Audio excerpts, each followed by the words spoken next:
언제 강림하실지 복밤의 홍낮에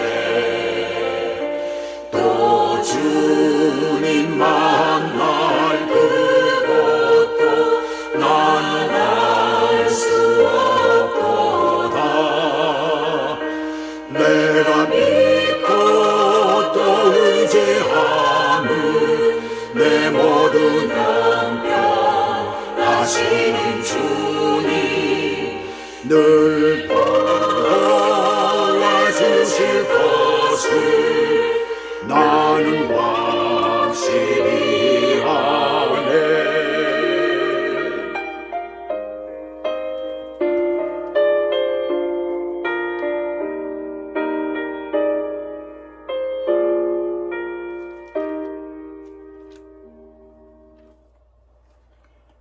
자, 오늘 하나님의 말씀을 보겠습니다.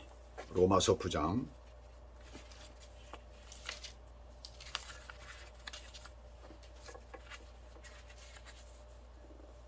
로마서 9장 1절에서부터 5절까지 제가 봉독해 올려드리겠습니다. 내가 그리스도 안에서 참말을 하고 거짓말을 아니하노라. 나에게 큰 근심이 있는 것과 마음에 그치지 않은 고통이 있는 것을 내 양심이 성령 안에서 나와 더불어 증언하노니, 나의 형제 곧 골육의 친척을 위하여 내 자신이 저주를 받아 그리스도에게서 끊어질지라도 원하는 바로나. 그들은 이스라엘 사람이라 그들에게는 양자됨과 영광과 언약들과 율법을 세우신 것과 예배와 약속들이 있고, 조상들도 그들의 것이요 육신으로 하면 그리스도가 그들에게서 나셨으니 그는 만물 위에 계셔서 세세의 찬양을 받으실 하나님이시니라. 아멘. 잠깐 기도하겠습니다. 하나님 아버지, 우리가 이 땅에서 믿음을 가지고 살아간다고 하면서 여전히 우리에게는 우리의 믿음이 온전치 못함을 느끼게 하는 그런 것들이 있고, 또한 뿐만 아니라 우리의 삶 가운데 온전치 못한 부분들도 있고, 그래서 때로는 우리의 믿음을 의심할 때가 많이 있습니다. 그러한 저희들이 오늘도 하나님의 말씀을 들으면서 정말 믿음의 확신을 갖고 이 땅에 사는 동안에 우리가 무엇을 가장 중히 여겨야 되는가 라는 것을 생각하며, 하나님의 백성들의 장차 천국에서 주님 앞에 상급을 받을 때에 주님 앞에 우리가 어떻게 설 것인가를 생각하는 그러한 시간이 되도록 인도하여 주시옵소서. 이것을 바로 깨닫고 우리가 이 땅에 사는 동안에 하나님이 이 땅에 주시는 기름진 이 땅에서의 축복을 받을 수 있는 믿음의 사람들이 될 수 있도록 인도하여 주시옵소서. 예수 그리스도 이름으로 기도드리옵나이다. 아멘. 자, 오늘 이 본문 말씀을 우리가 읽을 때마다 저는 이 말씀 안에서 그렇게 생각을 합니다. 사도 바울도 저희와 별로 다를 것이 없다라는 그런 생각을 하게 됩니다. 그래서 날마다 우리가 우리의 믿음이 적다, 우리가 부족하다라고 하지 말고, 또 그것으로 인해서 내가 고민하지 말고, 사도 바울도 우리가 그렇게 별다를 것이 없는 똑같은 인생이다라는 것을 우리가 늘 생각을 해야 됩니다. 그는 위대한 하나님의 종입니다. 그러나 우리가 인간적으로 볼 때 그도 우리와 똑같은 성정을 가진 사람이다라는 것을 생각하면서 우리가 믿음 앞에 온전히 나아갈 때 사도 바울을 우리도 능가할 수 있는 그런 믿음의 사람이 될 수 있다는 것을 늘 마음속에 가지기를 바랍니다. 그래서 이 사도 바울의 이 모습을 보면서 우리도 위로를 받죠. 왜냐고요? 사도 바울 역시 상식을 뛰어넘지 못하는 사람이기 때문에 그래요. 우리가 이 땅에서 이민사회 여기 살아가면서 고국에 대한 그러한 그리움이 많죠. 고국을 사랑하게 됩니다. 생각을 하게 돼요. 끊이지 않죠, 그런 것들이에요. 그래서 한국의 어떤 다른 나라와 경기를 하게 되면, 축구 시합을 하게 되거나 그러면은 밤늦게까지 어떤 식당 이런 데서 또 틀어줍니다. 그럼 그런 데 가가지고 사람들이 구경을 하는 사람들도 있어요. 또 낮에도 역시 그렇게 해가지고 무슨 축구 시합이 있다, 우리나라 팀이 다른 나라 팀하고 축구하는 것을 갖다 중계를 해준다 그러면 막 사람들이 가서 다들 보고 응원을 하고 난립니다. 그걸 보면서 역시 피는 물보다 진하다라는 말에 딱 맞아요. 그런데 사도 바울 역시 오늘 본문을 보니까 저희와 똑같더라고요. 그런데 우리와 다를 것이 없다는 우리의 생각을 뛰어넘는 구절이 오늘 3절에서 발견됩니다. 3절을 보시게 되면 나의 형제 곧 골육의 친척을 위해 내 자신의 저주를 받아 그리스도에게서 끊어질지라도 원하는 바로라. 자, 그가 받은 구원은 어떤 구원입니까? 그는 그리스도인들을 조직적으로 핍박하던 무리의 핵심 멤버예요. 그래서 그리스도인들을 잡아가두기 위하여 죽이기 위하여 앞장을 섰고 열심히 내었던 그런 사람입니다. 그리스도인들을 잡으려 가던 도중에 다메섹 그 도시에 거의 다 가서 예수님을 만났고 그 환한 빛이 눈을 멀게 했던 것이에요. 주님의 뜻에 따라서 아나니아라는 사람을 만나게 됩니다. 아나니아라는 사람은 다메섹에 있는 주의 제자입니다. 그에게 주께서 환상 중에 나타나셔서 아나니아야, 직가라 하는 거리에 가서 유다라고 하는 사람 집에서 5 사울이라고 하는 자를 찾아라. 저가 지금 기도하는 중이다. 저가 기도 중에 아나니아라고 하는 사람이 들어와서 자기에게 안수하여 자기의 자신의 앞을 보게 된다는, 눈이 낫게 된다는 것을 그가 환상 중에 보게 되었다. 그러니 즉시 가라. 그때 아나니아가 뭐라고 그럽니까? 그 사람에 대해서는 많은 성도들에게 들었습니다. 그는 성도들에게 많은 해를 끼친 사람입니다. 더군다나 여기서는 주의 이름을 부르는 모든 자를 결박한 권세를 대제사장에게 받아가지고 지금 이 다메섹 도시에 온 사람입니다. 이렇게 얘기를 합니다. 그때 주께서 뭐라고 그래요? 가라. 이 사람은 내 이름을 이방인과 임금들과 이스라엘 자손들 앞에 전하기 위하여 택한 나의 그리스도라고 말씀을 하시죠. 자, 이 말을 우리가 들으면서 어떤 생각이 듭니까? 세상 사람들은 어떻게 저런 사람이 목사가 돼서, 저 사람 참 죄를 많이 짓던 사람이야, 저 사람 참 아주 나쁜 사람이었어, 옛날에 술도 또 많이 마시던 사람이었어, 뭐 못된 짓은 다 한 사람이었어, 어떻게 저런 사람이 목사가 돼, 어떻게 저런 사람이 주의 종이 돼, 어떻게 저런 사람이 예수를 믿어. 세상 사람들은 그렇게 얘기를 합니다. 근데 바로 이것이 답입니다. 사도 바울이 어떤 사람입니까? 예수 믿는 자들을 핍박하던 사람이에요. 죽이는 일에 동참을 했던 사람입니다. 스데반이 죽을 때 거기에 그 장소에 있었던 사람입니다. 그러면서 뭐라고 말씀하십니까? 그가 내 이름을 위하여 해를 얼마나 받아야 할 것을 내가 그에게 보이리라. 참 바울은 얼마나 큰 해를 받습니까? 얼마나 큰 어려움을 당해요. 그러면서도 주의를 하잖아요. 그래서 바울은 다시 눈을 뜨게 되고, 그리고 그는 180도 바뀌어진 인생을 살게 되는 것입니다. 이렇게 예수 그리스도를 만나고 믿게 된 사도 바울. 자, 우리 한번 생각을 해보세요. 이 사도 바울이 얼마나 큰 확신에 사로잡힌 사람인가를 우리가 알 수가 있잖아요. 그렇잖아요. 그 사도 바울이야말로 정말 주님을 만난 사람이고, 주님의 음성을 들은 사람이고, 주님께로부터 명령을 받은 그런 사람이라는 얘기입니다. 자, 이러한 예수 그리스도에 대한 확신이 있는 그 사람인데, 오늘 본문 1절을 보시면 뭐라고 말씀합니까? 내게 큰 근심이 있는 것과 큰 근심이 있다는 거예요. 그 다음에 고통도 있다는 것입니다. 이것들은 바로 성령 안에서 나온다는 것입니다. 자, 한번 우리가 생각을 해보세요. 성령을 받았다라고 하면 우리 속에 마음의 평안이 오고, 또 기쁨이 오게 되고, 또 우리 안에 어떤 것들이 흘러넘칩니까? 말할 수 없는 풍요로움이 우리 가운데 흘러넘칩니다. 예수 그리스도를 믿게 되면 모든 세상의 것들이 아름답게 보여지는 그런 순간들이 찾아옵니다. 곧 주님을 영접했을 때 그런 역사가 우리 가운데 일어나잖아요. 그런데 어떻게 근심이 있고 어떻게 고통이 있느냐는 것이에요. 어떻게 이런 것이 생깁니까? 자, 오늘 중요한 것을 우리들에게 말해주고 있습니다. 구원받은 자는 첫째로 양심이 성령 안에서 거룩한 근심을 하게 한다라는 것은, 이것은 바로 거룩한 근심이에요. 이것은 구원받은 자가 갖는 가장 확실한 증거입니다.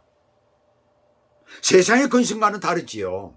세상의 근심은 이 땅에서 소멸되어 없어질 그런 근심입니다. 그래서 어떤 사람들이 돈 벌기 위해서 근심하고 또 뭐 건강해지기 위해서 근심하고 그렇지만 언젠가는 것은 소멸되어져 버리잖아요. 내가 죽으면 끝나버리는 거예요. 그런데 그걸 가지고 아둥바둥하면서 사는 것이 바로 우리들의 모습입니다.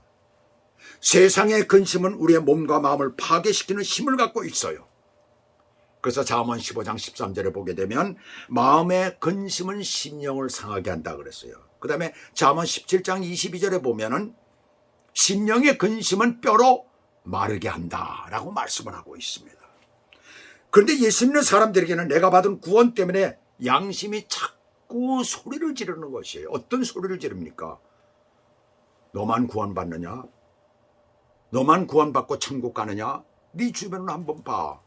아직도 구원받지 못한 사람들이 있잖아.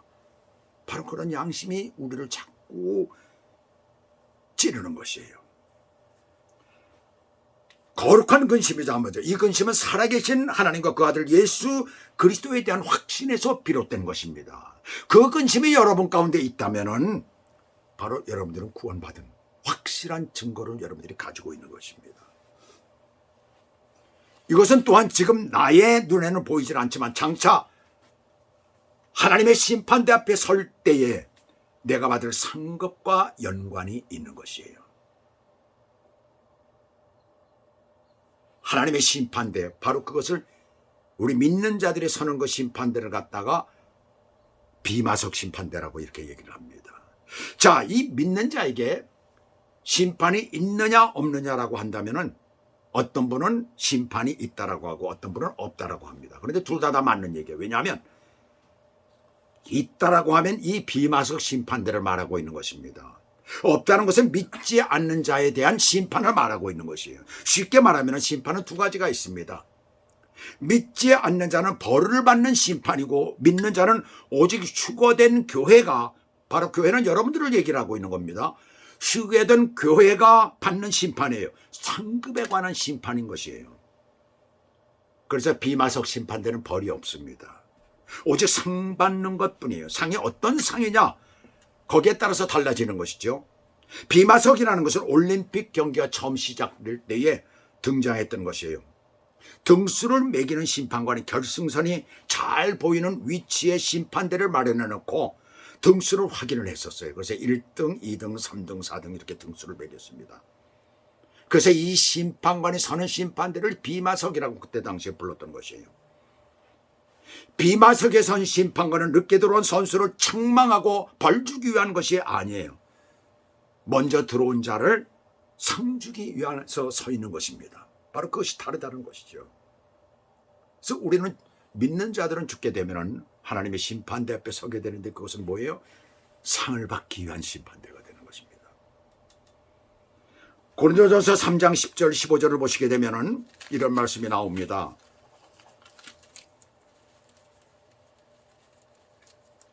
삼 장 10절에서부터 15절까지 보시게 되면 내게 주신 하나님의 은혜를 따라 내가 지혜로운 건축자와 같이 터를 닦아두매 다른 이가 그 위에 세우나 그러나 각각 어떻게 그 위에 세울까를 조심할지니라. 이 닦아둔 것 외에 능히 다른 터를 닦아줄 자가 없으니 이 터는 곧 예수 그리스도라. 만일 누구든지 금이나 은이나 보석이나 나무나 풀이나 지프로 이 터 위에 세우면 각 사람의 공적이 나타날 터인데 그날이 공적을 밝히리니 이는 불로 나타내고 그 불이 각 사람의 공적이 어떠한 것을 시험할 것입니다. 만일 누구든지 그 위에 세운 공적이 그대로 있으면 상을 받고 누구든지 그 공적에 불타면 해를 받으니 그러나 자신은 구원을 받되 불 가운데서 받은 것 같으리라 라고 말씀을 합니다. 자, 이렇게 읽어보면 이게 도대체 무슨 말인지 잘 모르잖아요. 자, 이것을 정말 해석을 해드린다면 여기에 기록된 내용은 그리스도인들만을 위한 심판을 말하고 있는 것입니다. 터가 되는 그리스도 위에 상부 구조를 짓는 것은 모든 교인들이고 사용하는 자료는 봉사를 가리키는 거예요. 그래서 금이나 은이나 보석은 불에 타 없어지지 않고 오히려 정화되는 물질들입니다. 반면에 나무나 풀이나 짚은 불에 타 없어지는 것들이에요. 믿는 성도들이 휴거되어 비마석 심판대에 나갔을 때 그 동기나 목적이 하나님을 영원하게 하고 예수 그리스도를 드러내기 위한 봉사였으면 금이나 은 혹은 보석같이 심판의 과정을 통해 상급을 받고 칭찬을 받게 되는 것을 말하고 있는 것입니다. 성경에 몇 가지 상급이 나오고 있지요. 고린도전서 9장 25절에 보시게 되면 썩지 아니할 면류관을 받게 된다라고 말씀하고 있어요.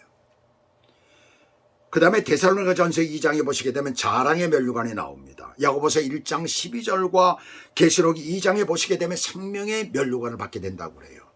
또 디모데후서 4장에 보시게 되면 의의 면류관을 받는다고 그랬어요. 베드로전서 5장에 보시게 되면 영광의 면류관을 받을 것이다 라고 말씀을 하고 있습니다. 무려 5가지의 그 면류관이 있다니 상급이라는 얘기입니다. 바로 그것이. 그 상급을 받게 되고 칭찬을 받게 된다는 것을 여기서 우리에게 말하고 있어요. 반면에 수도한 공로를 세우고 많은 업적을 남겨놓았다 할지라도 그 동기가 자신의 명예나 만족감을 위하여 이루어진 것이라든지 혹은 봉사하는 방법이 하나님의 뜻에 어긋난 것이었으면 이 같은 봉사는 하나님과 별개의 것이 된다는 것을 기억하시기 바랍니다. 많은 사람들을 믿지 않은 사람들은 흔히 그렇게 얘기를 해요. 이 땅에 사는 동안에 자기가 선한 일을 많이 한다면 그러면은 장차 천국에 가서 내게 상급이 있을 것이다. 나는 구원받을 것이다 라고 생각합니다. 근데 지난번에도 말씀을 드렸지만 하나님의 방법입니다. 하나님이 정하신 거예요. 누구도 그걸 어떻게 알 수가 없는 것입니다. 그래서 다른 종교를 믿는 사람들을 보게 되면은 연예인들 많죠. 자기를 나타내기 위해서 어떤 사람들에게 선한 일을 하며 참 그것도 신문에 냅니다. 자기는 감춘다라고 하는데 일부러 사실을 감추는 척하면서 신문에 내고 있더라고 가만히 보면은. 그런데 그들은 어떻게 생각을 하겠어요? 자기는 선한 일을 많이 했다라고. 천만의 말이라. 예수 믿는 사람들도 만약에 그런 마음을 가지고 봉사를 하거나 선한 일을 했다라고 한다면 절대로 그것은 비마석 심판대에 이르렀을 때 하나님께로부터 상을 받지 못한다라는 것을 여기서 말하고 있는 것이에요. 얼마나 무서운 말인지 모릅니다. 그래서 우리가 이것을 항상 주의해야 되는 거예요. 또 여기 보시면 나무나 풀처럼 또한 집처럼 다 없어지고 남는 것이 없게 되죠. 자, 이렇게 공력이 다 없어지는 것은 뭘 얘기를 하고 있는 것이에요? 바로 그것을 얘기를 하고 있는 것이에요. 하나님 앞에 온전치 못한 봉사와 온전치 못한 선한 일을 하는 것을 여기서 말씀하고 있는 것입니다. 그런데 그것은 구원은 빼앗기는 것이 아니라고 말씀하고 있어요. 단지 그리스도의 칭찬과 상급을 받지 못하게 되는 것뿐이죠. 불타면 해를 받으리라는 것은 해란 피해로 구원을 잃게 된다는 것이 아니라 무효화된다는 그런 뜻입니다. 그래서 그런 사람은 구원을 받지만 상급은 없다는 것입니다. 아무리 이 땅에서 예수 믿었다라고 하면서 자기가 선한 일을 했다고 하더라도 자기를 나타내기 위한 것이 되고 또는 자기의 이익을 위한 것이 됐다라고 한다라고 하면 그 사람은 절대로 상급이 없다는 것입니다. 여기서 우리들에게 말해주고 있는 것이에요. 자, 사람이나 제도를 속이는 것은 간단할지 모르겠죠. 사람들은 다 속아 넘어갈 수가 있습니다. 그러나 비마석 심판대 앞에서는 그것이 다 드러나게 된다는 사실을 여러분들 기억하시기 바랍니다. 자, 그렇다면 오늘 우리를 근심하게 하는 것은 어떤 근심입니까? 거룩한 근심, 불에 타 없어지지 않는 금이나 은, 보석 같은 것을 여기서 말씀하고 있는 것이에요. 그렇다면 우리가 장차 비마석 심판대 앞에서 주님 앞에 우리가 내놓을 수 있는 가장 큰 확실한 것이 무엇일까요? 오늘 이것을 우리가 깊이 생각을 해야 됩니다. 어떤 것이 가장 큰 것일까라고 생각을 해요. 무엇이라고 생각합니까, 여러분들? 어떤 것이 주님 앞에 가장 내놓기가 쉬운, 내놓기가 가장 좋은, 또 주님의 가장 기뻐하시는 그러한 것일까요? 상급을 주시기에 가장 기뻐하시는 것일까요? 그럼 바로 전도입니다. 전도하는 거예요. 말씀 전하는 것입니다. 자, 그 다음에 두 번째, 믿음이 깊어질수록 근심은 고통으로 바뀌어지는 것이죠. 바울은 홀로 단신이었어요. 결혼도 하지 않았어요. 시간이 지날수록 믿음이 깊을수록 그는 나의 형제, 곧 골육의 친척들을 생각하게 됩니다. 그것은 자기 동족에 대한 연민, 고통으로 바뀌어지는 것이지요. 믿지 않는 그들을 보면서 근심이 생겨 이 근심은 어떤 고통으로 바뀌어가는 것이에요. 끊을 수 없는 아쉬움 때문에 그렇습니다. 그래서 4절 5절을 보시게 되면 그들은 이스라엘 사람이라 그들에게는 양자됨과 영광과 언약들과 율법을 세우신 것과 예배와 약속들이 있고 조상들로 그들의 것이요 육신으로 하면 그리스도가 그들에게서 나셨으니 그는 만물 위에 계셔서 세세 찬양을 받으실 하나님이시니라. 아멘. 그랬어요. 자, 이 말씀을 보면서 어떤 생각을 갖고 있습니까? 사도 바울은 지금 보니까 자기 동족을 지금 생각하고 있는 거예요. 자기의 골육 친척들을 생각합니다. 자기의 형제들을 지금 생각합니다. 그들 중에 믿지 않는 자들이 유대인들이니까요.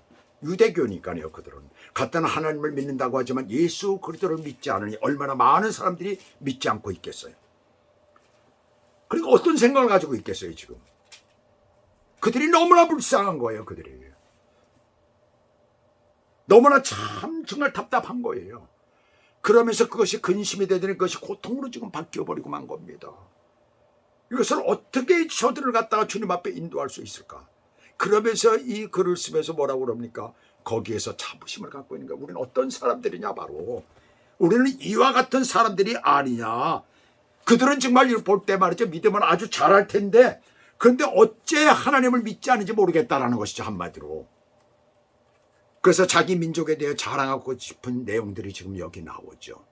양자됨과 구약성경 신명기 14장 1절에 보시게 되면 너희는 너희 하나님 여호와의 것이니 여호와의 자녀이니 그랬어요. 자녀라고 그랬습니다. 하나님께서 유일하게 이스라엘 백성을 자녀로 삼으셨다는, 선민으로 선택을 하셨다는 것입니다. 또 그 다음에 보시게 되면 영광과 라고 나와 있어요. 하나님이 친히 나타나셨다는 거예요. 나타나셨다는 거예요. 세상에 이런 일이, 세계 어느 민족 가운데 이런 일이 일어나고 있습니까? 또 그 다음에 보시게 되면 언약이에요. 할례를 가지고 하나님과 약속을 하십니다. 하나님이 직접 아브라함에게 나타나시는 것을 보게 되죠. 또 율법을 직접 주십니다. 그래서 모세와 이스라엘 백성들과 예수 그리스도를 보내시겠다고 이렇게 약속을 하십니다. 허락하십니다. 그 다음에 여기 보시면 또 약속들과 여러 가지 축복의 약속들을 보내시잖아요. 그리고 조상, 믿음의 조상들, 가장 중요한 예수 그리스도가 저들의 혈통을 통해서 이 땅에 오셨다는 것입니다. 뿐만 아니라 예수 그리스도는 그들이 오랫동안 기다렸던 메시아인 것입니다. 오랫동안 그들이 고대하고 기다렸던 그 메시아가 이 땅에 오셨어요. 그런데 그를 십자가에 못 박아 죽이고 저를 믿는 자들을 지금 핍박하고 있으니 사도 바울이 볼 때에 얼마나 안타까워요. 얼마나 그것이 고통스럽겠어요. 세계 어느 민족 가운데 내나와도 조금 더 부끄럽지 않은 대단한 민족인데, 대단한 나의 형제들이고 나의 족속들이고 나의 골육 친척들인데 어떻게 해서 저들이 그리스도를, 메시아를 십자가에 못 박고 저렇게 그 믿는 자들을 갖다 핍박을 하고 있는가 이거예요. 그 고통이 얼마나 컸겠어요.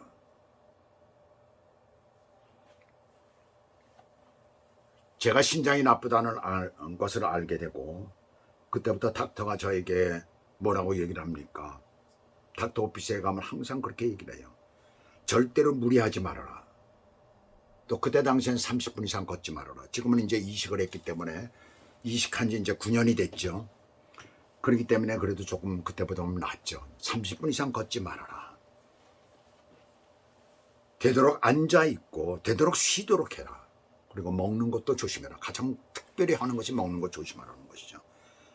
모든 생활에 브레이크가 걸려버렸던 것입니다.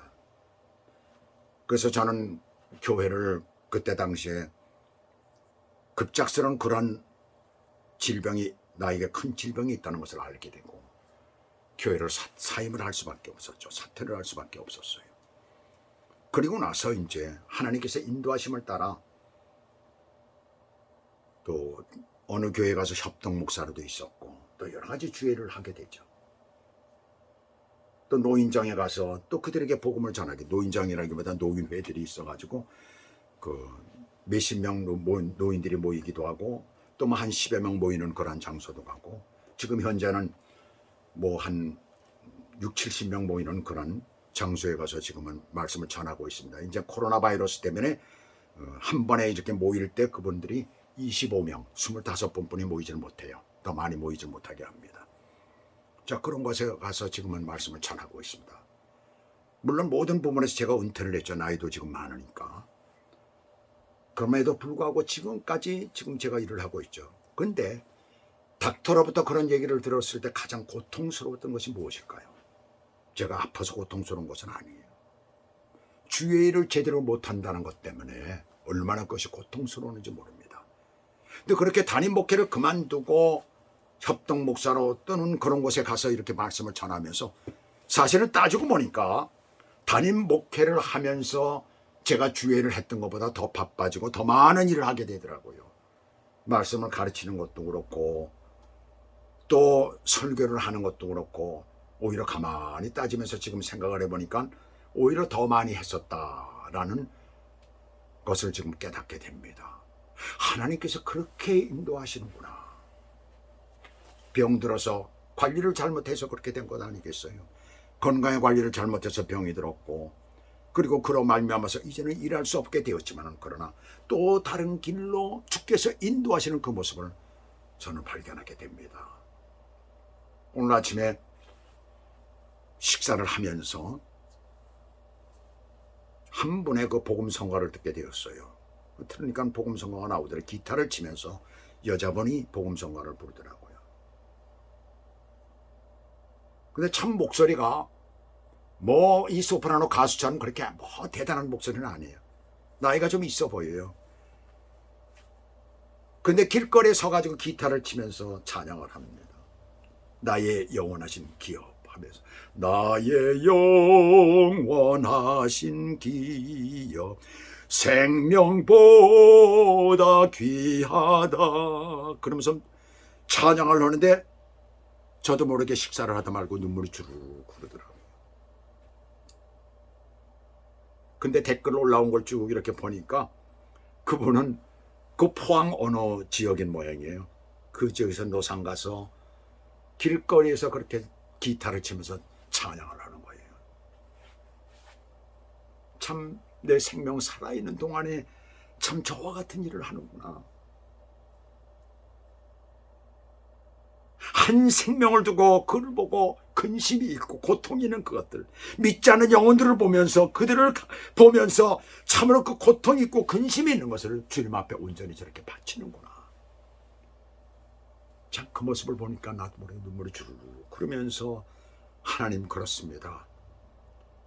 이제 80을 바라보는 저에게 이렇게 참 아직도 말씀을 전할 수 있는 길을 주시고 또 방법을 주시고 인도해 주시니 감사합니다. 감사가 저절로 나오더라고요. 이 마음의 근심과 고통은 자신을 희생코자 하는 행동으로 나타나는 것입니다. 그분도 자기를 희생했죠. 모든 하나님의 종들이 그 어렵고 힘든 상황 가운데서도 지금도 지구촌 곳곳에서 주의를 하고 있는 것은 자신을 희생하는 것입니다. 사도 바울의 어떤 상황에서 구원받았는가를 우리는 너무나 잘 압니다. 또한 그가 얼마나 많은 위험을 당했는가를 고린도후서 11장 22절에서 27절까지에서는 우리들에게 잘 말씀해 주고 있어요. 정말 끔찍할 정도였지요. 얼마나 죽을 위기에 처했었는지 모릅니다. 얼마나 많은 매를 맞았는지 모릅니다. 감옥에도 들어가고 얼마나 힘든 일들이 있었는지 모릅니다. 그럼에도 불구하고 포기할 수가 없는 것이에요. 주의 일을 내가 하는 것이 포기할 수가 없는 것이에요. 자기 형제들을 보면서 믿지 않은 유대인들을 보면서 자기 친족들을 보면서 자기 동족들을 보면서 그들을 포기할 수가 없는 것이에요. 그러니까 3절 중간에 보시면 뭐라고 그럽니까? 내 자신이 저주를 받아 그리스도에게서 끊어질지라도 원하는 바로라 그랬어요. 하나님께서 설마 이 사람이 구원받은 것을 끊어지게 하시겠습니까? 그러나 끊어질지라도 내가 저들을 주님 앞으로 인도한다는 것이에요. 예수 믿게 한다는 것이에요. 힘들게 얻은 구원, 천금보다 더 귀한 영생이 끊어질지라도 나는 그 일을 하겠다는 것입니다. 내가 비록 구원받지 못한다 하더라도 나는 저들을 주님 앞으로 인도하겠다는 것입니다. 자, 이런 마음을 가지고 우리가 전도를 한다면 전도 못할 사람이 세상에 어디 있겠어요? 방법을 모른다고요? 간절한 마음으로 기도한다면 지혜를 주실 줄 믿습니다. 미국의 동북부의 제일 위에 있는 5대호 중에 에리호라고 있어요. 바로 나이아가라 폭포가 바로 위에 있는 것입니다. 바로 옆에 있다고 그럴까요? 거기서 이제 물이 흘러나와서 나이아가라 폭포를 이루고, 그리고 이 폭포의 물이 쭉 내려가 가지고 어디로 가냐면 온타리오호로 갑니다. 그러니까 바로 저 위에 있는 그 어떤 시골 마을에 잭 밀러라는 농부가 있었어요. 그는 열렬한 하나님의 사람이었습니다. 기독교 신자였어요. 그의 마음은 전도를 하고 싶은 마음으로 아주 늘 들끓었어요. 그러나 워낙 말이 서툴고 배운 것이 없기 때문에 어떻게 해야 할지를 몰랐어요. 그래서 방법을 생각하기 시작했습니다. 어떻게 했으면 좋겠는가. 그러다가 좋은 방법 한 가지가 떠올랐어요. 그가 사는 시골에는 1년에 2번 정도 야생 거위들이 날아들었습니다. 그는 거위를 그물로 잡아서 다리에 성경 구절을 적은 쪽지를 메어서 보내주었어요. 그가 쪽지를 달아준 거위가 1년에 약 200마리가 되었다고 합니다.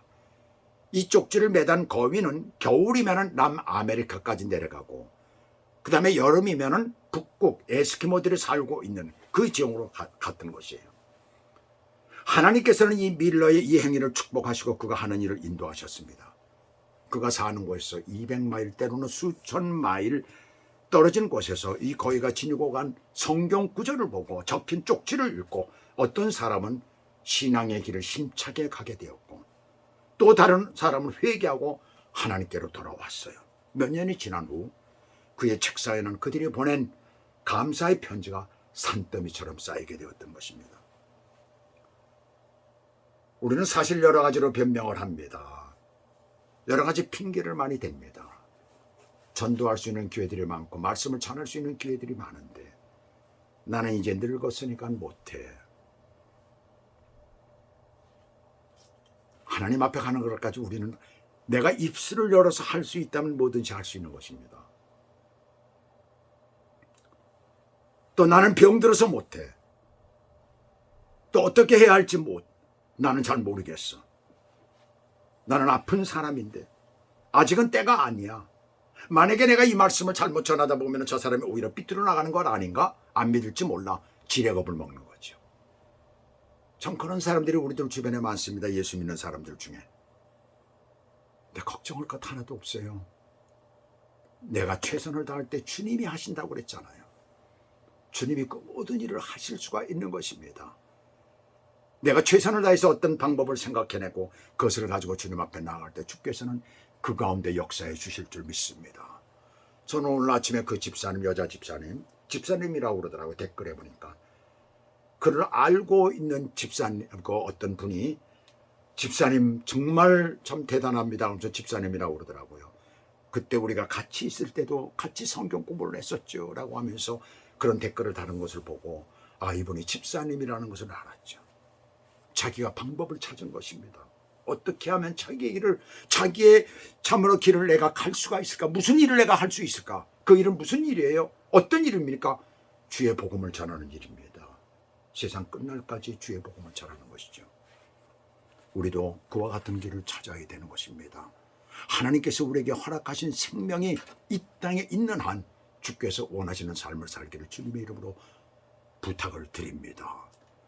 오늘 이 로마서는 여기까지 하고 다음 주부터는 다른 부분을 할 것입니다. 여러분들도 주님 안에서 늘 충성스럽고 또한 하나님의 말씀을 전하는 자로 주님 뜻대로 사시기를 주의 이름으로 축복합니다. 기도하시겠습니다.